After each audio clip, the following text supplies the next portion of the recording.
Hozir HDMI kesib tashlasam, yoki obzor bo'lmaydi, bilasizmi? Ha, kesing. To'xtang, ham ko'rsatib olaylik. Mana obzor bor, HDMI olingan kesing. Nagri kesing, makro. Voy, o'ldirdi. Voy, zo'r. Voy ahmoq. Buni восстановление qilsa bo'ladi. Hozirgi buni videosini qo'yib beraman, восстановить qilib ishlatsa bo'ladi buni. Sindirib yuboraman. Terminator bo'lsang o'zingga.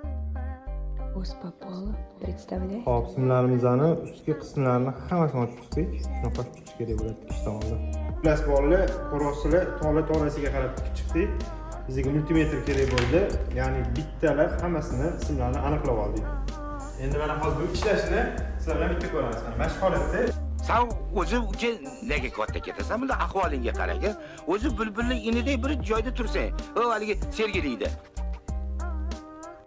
video kartasiga mana hech nima ulanmagan video kartaga endi buni monitor bo'lamiz. Hozir ko'rasiz. Xudo xolasa ishlash kerak. Qani? Ishla. Ishla. Oppa, lekin gap yo'q, giyoslari ham joyida. Lekin juda qiynadi. Parametr ekran kiramiz. Hop, bu yerda bizda nimamiz bor edi? Разрешение display. Mana 60 Hz, 120 Hz. Bemalol ko'tarib, xudo xolasa cho'tki ishlaydi. Ishimiz yoqqan bo'lsa, bitta like bosib qo'yasizlar, 120 da mana hammasi cho'tki ishlayapti.